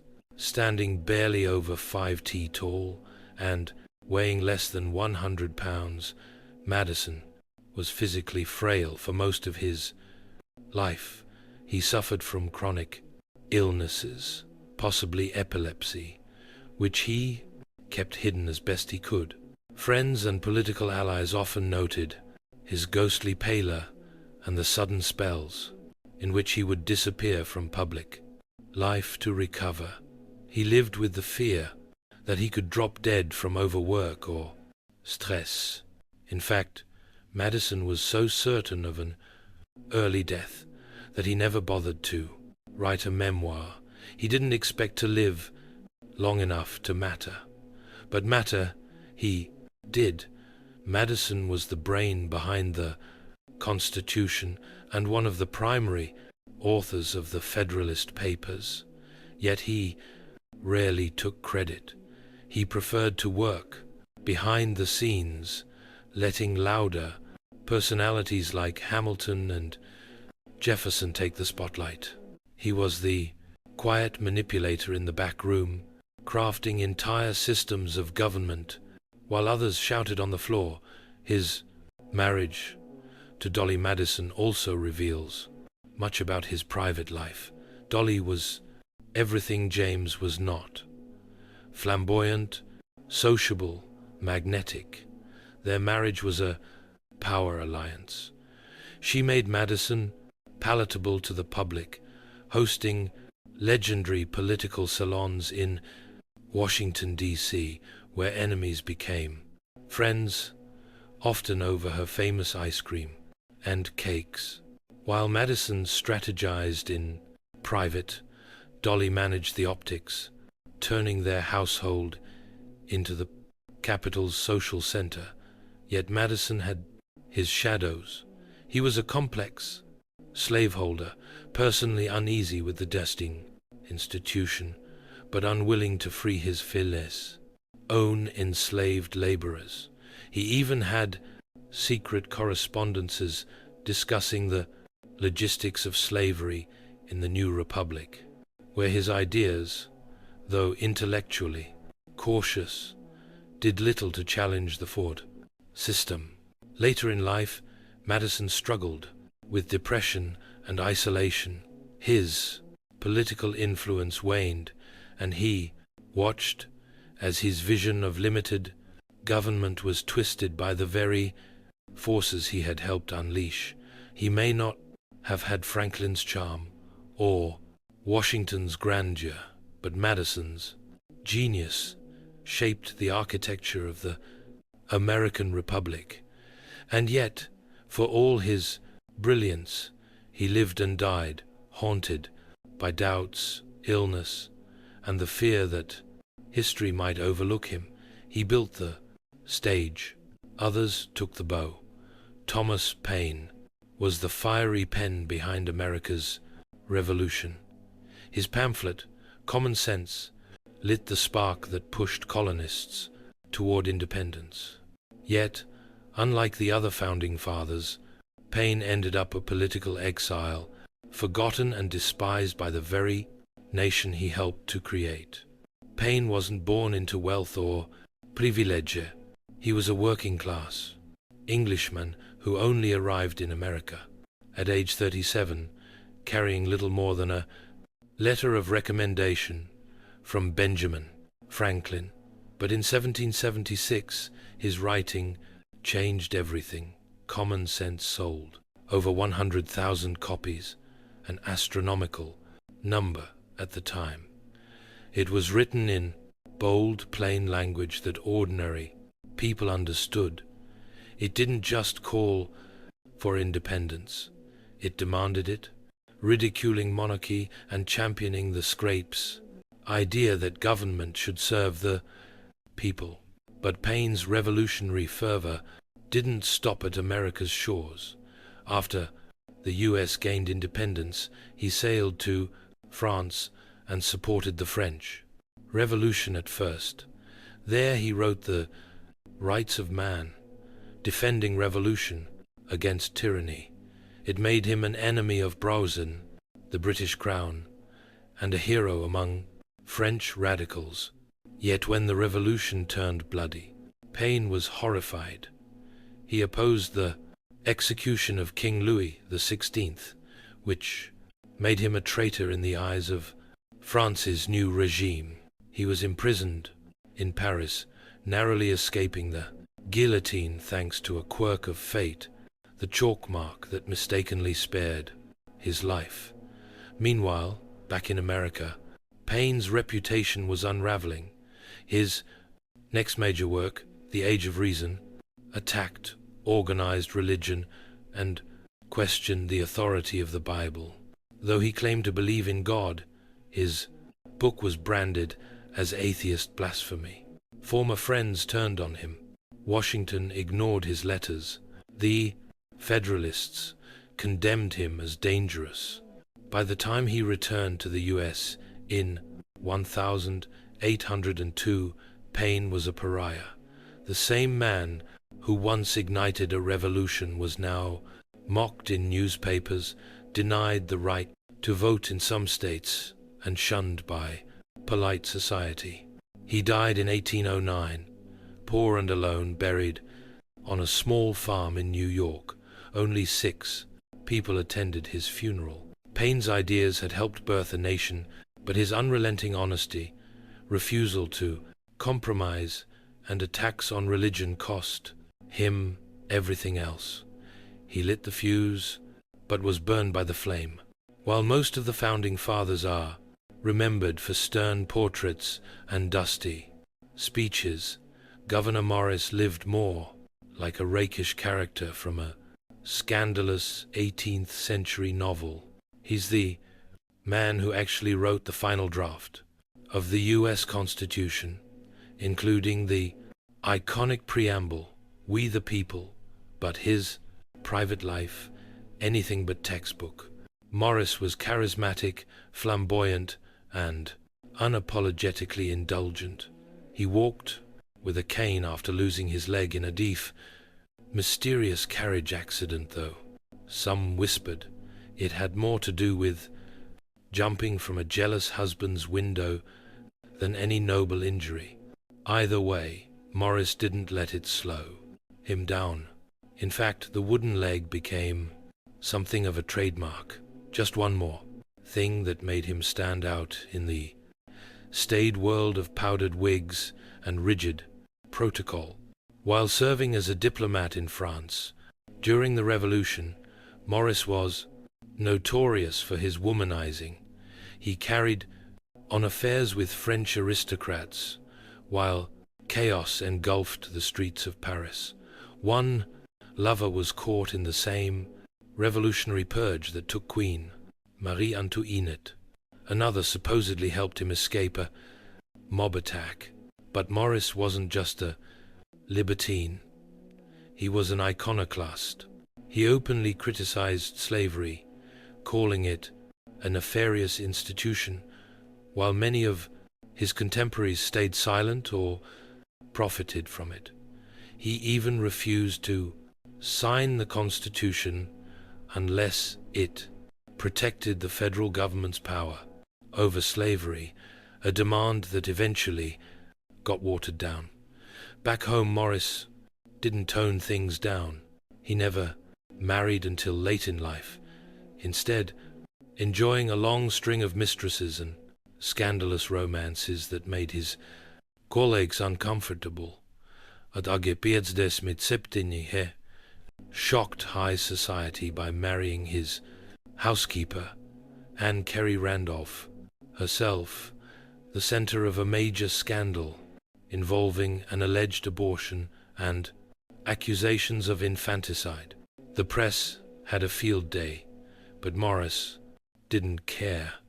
He was used to being the odd man out. Even his death was unusual.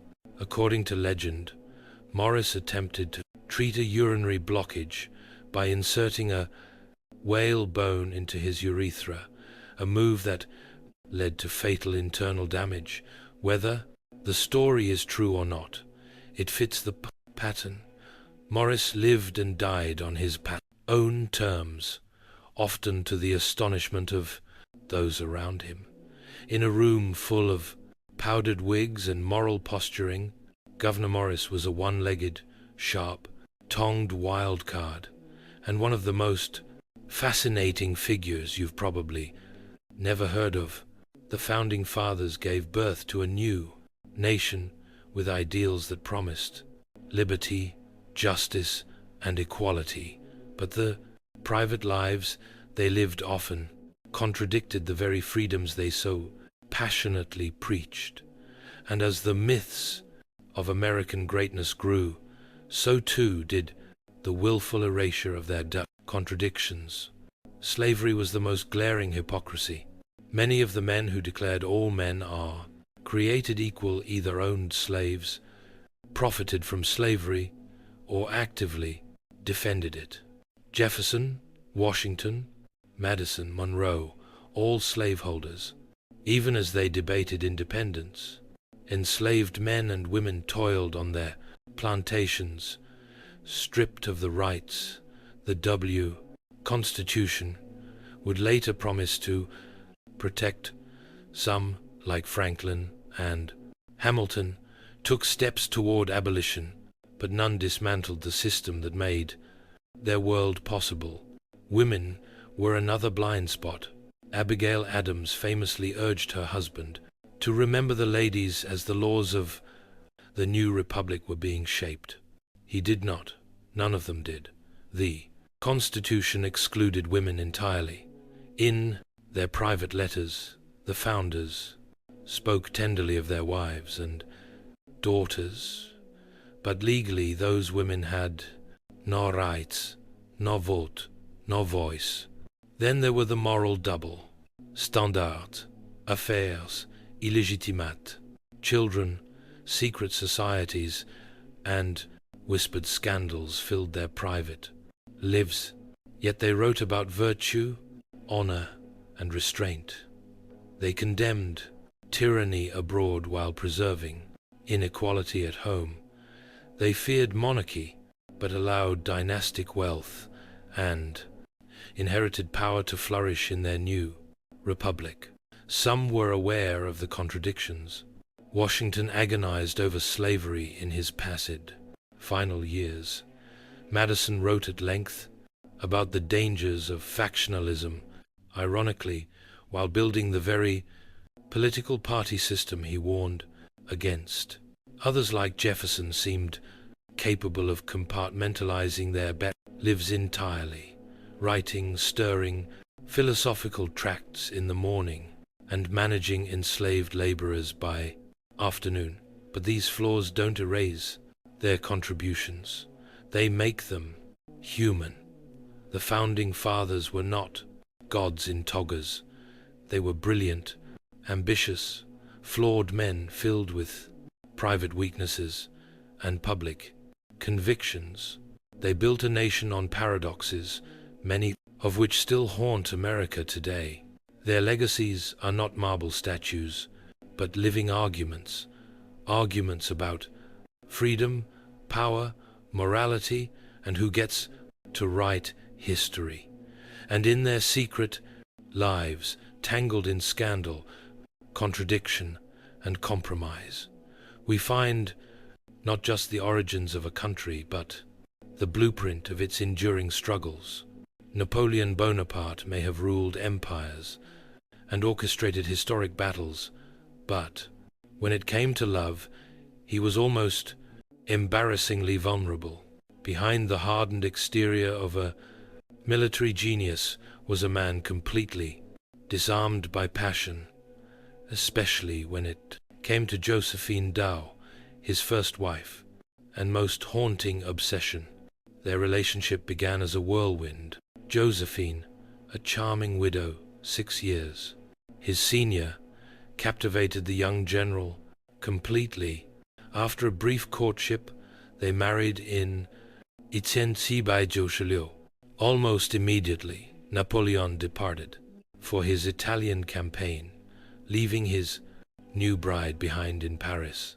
From the front lines of war, he began writing letters that reveal not the voice of a conqueror, but that of a love-struck, borderline, desperate man. In one letter, he confesses, "I awake full of you, your image, and the memory of last night's intoxicating pleasures have left no rest to my senses." In another, he pleads, "Don't wash, I'm coming home." The letters swing between eroticism, possessiveness, and profound insecurity. Napoleon would win a battle, and then immediately sit down to scold Josephine for not writing back quickly enough. He demanded daily letters interpreting silence as betrayal. His emotions were so volatile that his tone often changed mid-sentence from romantic longing to bitter accusation. Josephine, meanwhile, was far less enthusiastic.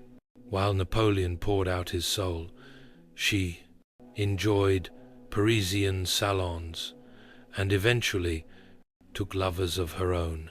News of this crushed Napoleon, and his letters began to reflect his heartbreak. Still, even after discovering her infidelity, he couldn't let go. His letters grew darker, more obsessive. He wrote of being tormented, sleepless, consumed. Josephine, for her part, often replied with vague pleasantries or silence. It was a one-sided romance, inked in heartbreak. Years later, after divorcing her in 1810 to marry Marie-Louise of Austria for political reasons, Napoleon still carried a torch for Josephine. Even in exile, he reportedly kept a portrait of her near his bed, and on his deathbed at St. Helena, his last words are said to have included her name. France, the army, head of the army, Josephine. For all his power, Napoleon couldn't command love. His letters remain not just historic documents, but confessions of a man undone, not by enemy fire, but by a woman who never quite loved him back the way he hoped. Frida Kahlo didn't just paint pain, she wrote it. Her love letters to Diego Rivera, the towering Mexican muralist who was both the love of her life and the source of her deepest wounds, are raw, poetic, and soaked in emotional blood. Where others tried to hide their heartbreak, Frida made hers into art, on canvas and on paper. Frida and Diego's relationship was notoriously turbulent. He was 20 years her senior, a larger-than-life figure with a reputation for infidelity. She was the fiery young artist with a spine fused by injury and a heart prone to volcanic eruptions. Together they were explosive, drawn together by passion, divided by betrayal. Her letters reveal a woman who loved with terrifying intensity. In one she writes, "Nothing compares to your hands, nothing like the green gold of your eyes. My body is filled with you for days and days." And in another, "I love you more than my own skin." Frida never hid her pain. She bled it out line by line. She called Diego her frog-toad, a loving insult, a nickname that somehow captured both her affection and her frustration.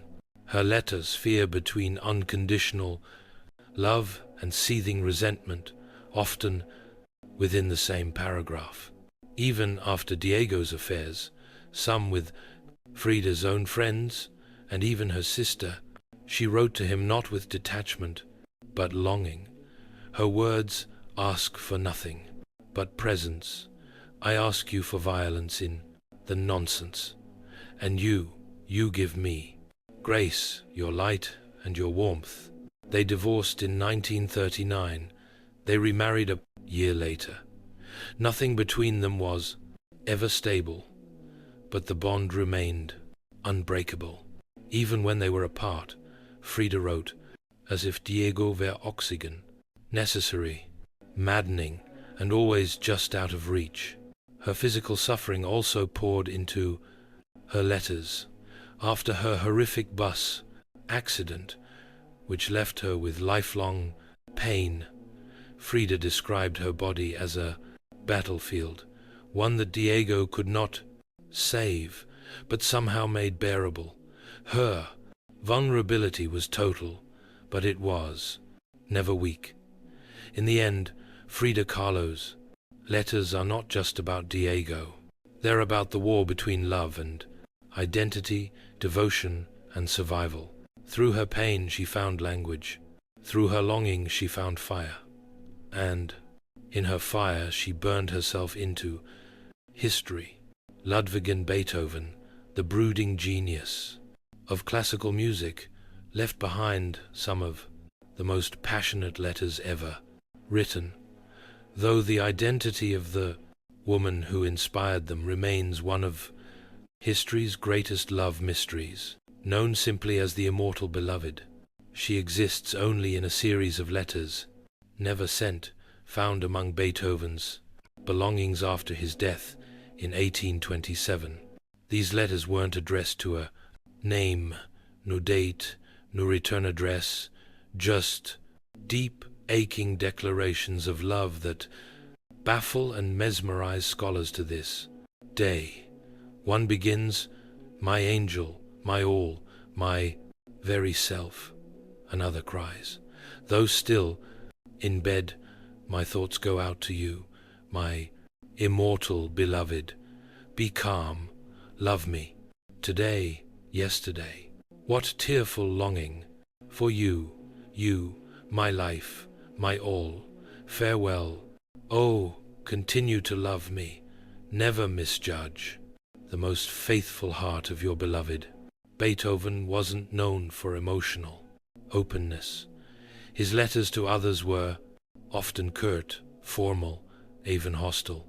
But in these pages, something shatters. He's vulnerable, intimate, and at times completely unraveled. What's even more haunting is the desperation laced through every word. He wasn't writing from a place of comfort, but of separation. The letters suggest they were apart, perhaps forbidden to be together, caught in circumstances neither could control. He writes of obstacles, of secrecy, of how they cannot be openly united. Scholars have debated the identity of this woman for centuries. The leading candidates include Anthony Brentano, a married aristocrat, Josephine Brunick, a widowed countess, and Giulietti, a former pupil. Each had deep connections with Beethoven at different times in his life, but none have been confirmed beyond doubt. The puzzle remains incomplete. What is certain is that Beethoven loved deeply, perhaps once, perhaps many times, but this immortal beloved held a singular place in his heart. She was his muse, his torment, his unreachable salvation, and then silence. The letters were never mailed. Perhaps he never dared. Perhaps he never could. Perhaps she was already gone. For a man who composed symphonies that echoed through the ages, it was his unsent letters full of human longing and wordless grief that exposed the quietest notes of his soul. His immortal beloved remains unknown, but through his ink we hear her name in every tragic chord.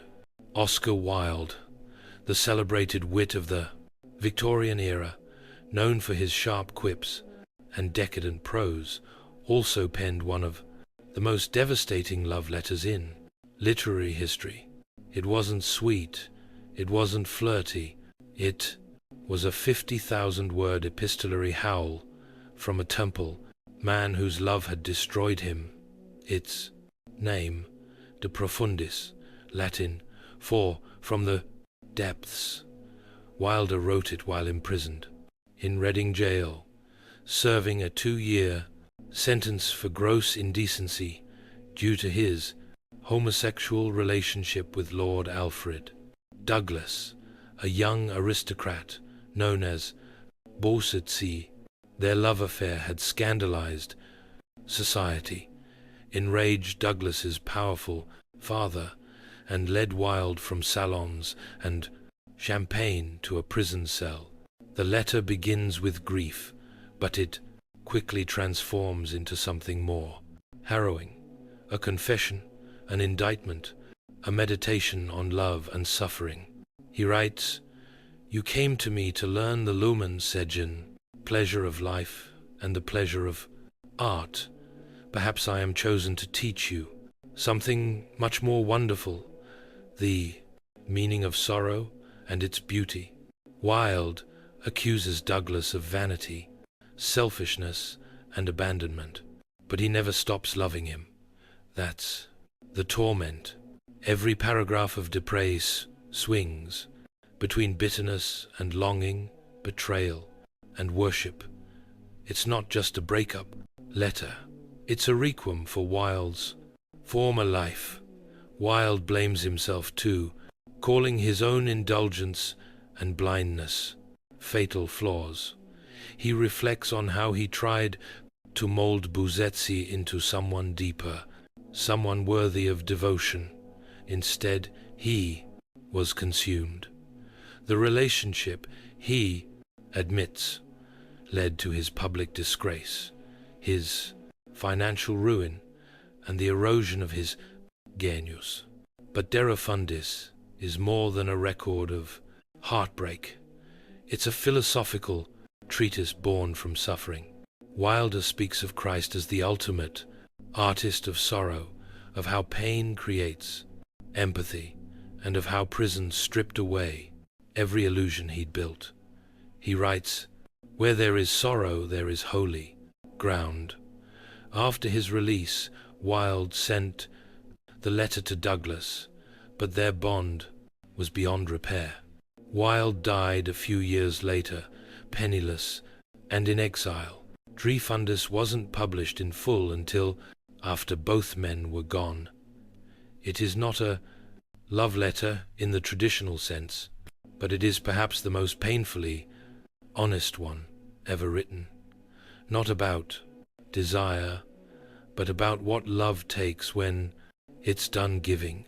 Virginia Woolf, the modernist literary giant, known for stream of consciousness novels and fierce intellect, had a kid storm simmering beneath her composed exterior.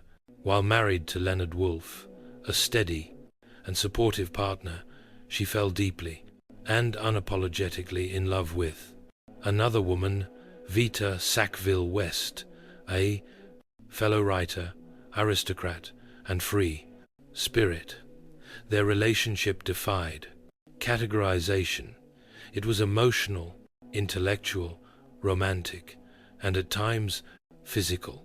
It began in the 1920s and bloomed through a series of letters that remain some of the most lyrically beautiful expressions of same-sex love in literary history. In one of the earliest letters, Woolf writes, "I am reduced to a thing that wants Virginia. It is incredible how essential to me you have become." The roles often reversed. Woolf, usually so, guarded, became the one who pined, longed, crumbled. Her letters are full of restrained desire, humor, and subtle desperation. She found in Vita not just a lover, but a muse, a symbol of freedom and bold femininity she both envied and adored. Woolf's masterpiece Orlando was inspired directly by Vita, a fantastical, gender-bending time traveler that embodied the spirit of her elusive love. It was both a literary experiment and a love letter in disguise. Vita, in return, adored Virginia, though her affections were often scattered. She had other lovers, other intrigues, and her own complicated marriage. Yet her letters to Woolf showed deep admiration and enduring attachment. "I miss you even more than I could have believed, and I was prepared to miss you a good deal." What makes their correspondence so extraordinary is the way it dances around conventions. These were not declarations shouted from rooftops. These were whispers across pages, intimate, coded, and infused with longing that transcended physicality. Even after their romantic relationship cooled, they remained close, exchanging letters until Woolf's suicide in 1941. One of her last letters, addressed to Leonard, her husband, is often quoted. But it is her letters to Vita that contain her rawest joy, her vulnerability laid bare in ink. In a world that tried to define love rigidly, Woolf and Vita wrote their own rules. Their letters weren't just about love. They were love, complicated, beautiful, impossible to label, and like the tides of Woolf's own prose, always in motion. John Keats, the romantic poet who gave us lines like "A thing of beauty is a joy forever," lived a life tragically short but emotionally overwhelming. He died at just 25, but in his final years, he poured out his soul in letters to the woman he adored, Fanny Brawne. Their romance was filled with intensity, poetry, and dread. Keats, already sick with tuberculosis, knew he was living on borrowed time. He fell for Fanny hard and fast, and though they were secretly engaged, he knew he would likely never live to marry her. That looming mortality saturates every word he wrote to her. One of his letters reads, "I have been astonished that men could die, martyrs for religion. I have shuddered at it. I shudder no more. I could be martyred for my religion. Love is my religion, and I could die for that. I could die for you." Keats didn't just love Fanny. He worshipped her. His letters are filled with torment, beauty, jealousy, and devotion. He longed for her presence so deeply it hurt him physically. He called her his goddess, his bright star, and even in moments of insecurity, he clung to her image like a lifeline. But his illness made everything more desperate. He feared being a burden. He feared she might stop loving him. And, most of all, he feared he'd die without ever truly knowing her as a husband. Would that fear, that burning sadness, makes the letters unbearably tender. In another letter, he writes, "I almost wish we were butterflies and lived but 3 summer days, 3 such days with you I could fill with more delight than 50 common years could ever contain." Fanny kept his letters for the rest of her life, though she rarely spoke of him afterward. When Keats died in Rome in 1821, he was buried beneath a stone that bore no name, only the inscription, "Here lies one whose name was written water." But his name did not wash away. His poetry endured, and so did his letters to Fanny. Pages soaked in yearning, preserved against the odds, reminders that even in the shadow of death, love can still burn brilliantly. John Keats didn't get a lifetime, but he left behind a love that reads like eternity. Emily Dickinson, one of America's most enigmatic poets, lived much of her adult life in seclusion, rarely leaving her home in Amherst, Massachusetts. But behind her reclusive exterior and cryptic verses was a deep, passionate, emotional world, one that found expression in letters as mysterious as her poetry. Her most intense correspondences were addressed to a figure she called Master. These 3 letters, never sent, never named, reveal a woman wrestling with overwhelming love and existential longing. She writes, "Master, open your life wide and take me in forever, but I shall never be satisfied with never." The identity of Master has never been confirmed. Some believe it was Charles Wadsworth, a married preacher she admired. Others suggest it may have been a composite, a symbolic lover, or even an expression of divine yearning. Whatever the truth, the letters are unmistakably intimate, tender, erotic, aching with restrained desire. Dickinson also carried on emotionally charged relationships with women, especially Susan Gilbert Dickinson, her sister-in-law and next-door neighbor. Over 300 letters to Susan survive, filled with romantic language, poetic flirtation, and declarations that blur the line between deep friendship and romantic love. She wrote to Susan, "Susie, will you indeed come home next Saturday and be my own again, and kiss me? I hope for you so much and feel so eager for you. Feel that I cannot wait. Feel that now I must have you." These weren't casual notes.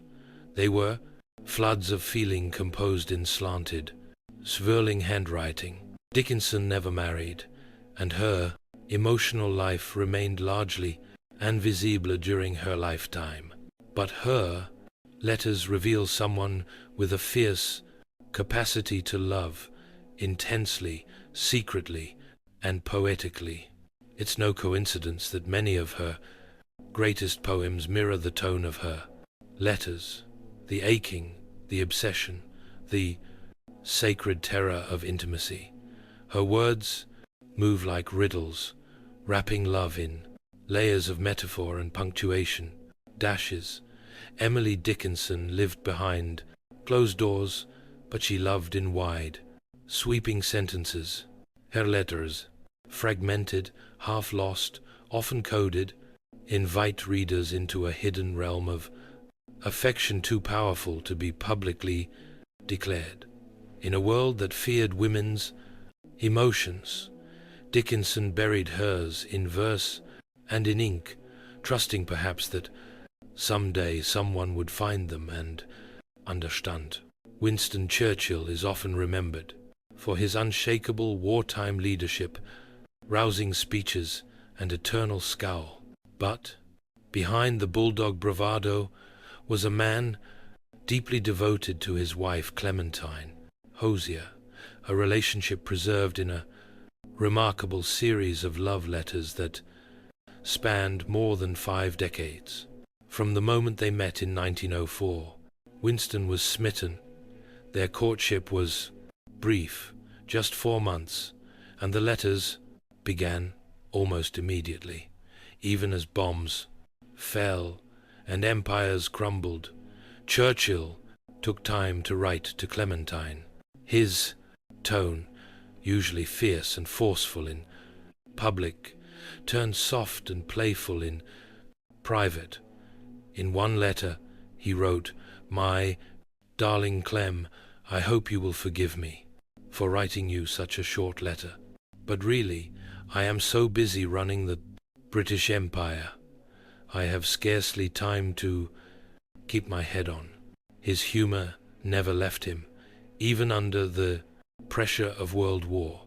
During their long marriage, Churchill was often away on military campaigns, in Parliament, or commanding the nation. But his letters were constant, and his affection never seemed to wane. He called her his cat, and signed letters as Pug, a nod to their nicknames for one another. They wrote not just as husband and wife, but as lifelong friends, confidants, and emotional anchors. But they weren't always in harmony. One of Clementine's most famous letters, written in 1940, during the height of the war, gently warned Winston that he was becoming short-tempered with his staff. She wrote, not to scold him, but to help him remain the leader Britain needed. His response, grateful and open. He listened. Their letters balance flirtation and strategy, tenderness and tension. Churchill once told Clementine that meeting her had conquered and captured him more completely than any battlefield. Even near the end of his life, he continued to write her loving notes, often brief, always heartfelt.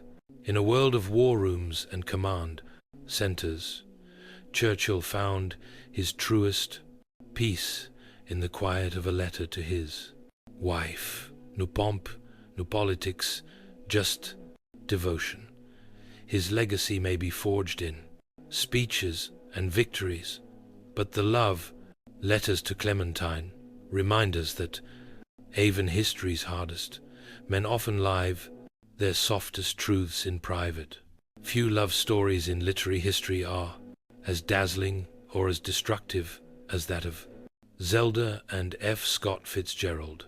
They were the golden couple of the jazz age, sparkling through the roaring 20s, with martinis in hand, madness on the horizon, and a pile of love letters trailing behind them like confetti from a broken parade. Their romance began in 1918, when Scott was a young army officer and Zelda was a wild southern belle with a rebellious streak. He courted her with letters full of ambition, wit, and desperation. I love you the first moment I saw you, and I'll love you until my last breath. She kept him dangling at first, unsure if his literary dreams would amount to anything. But when his first novel, This Side of Paradise, became a hit in 1920, she agreed to marry him. They were rich, young, famous, and completely unprepared. Their letters reflect a manic love. In one, Zelda wrote, "Scott, my darling, I've just washed my hair, and I can't do a thing with it, but I love you madly."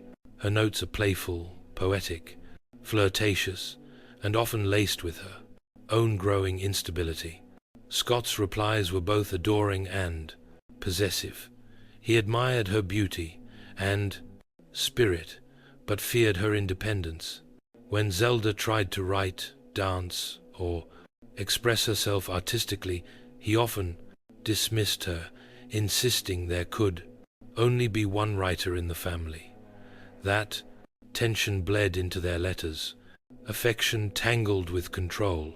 As the years passed, their glittering lifestyle spiraled into alcoholism, financial ruin, and mutual resentment. Zelda suffered a series of mental breakdowns and spent long stretches in sanitariums. Yet even then their letters retained a strange aching tenderness. From an asylum, Zelda once wrote, "I've tried so many ways of writing to you. I've tried to tell you how much I believe in you, but words aren't right. They just aren't." Scott died in 1940, thinking himself a failure. Zelda perished in a fire at her hospital 8 years later, but their letters, those wild burning fragments, survive. They show two people who loved like firecrackers, explosive, beautiful, and ultimately doomed. A love too big for the world they lived in, preserved forever in ink and ash.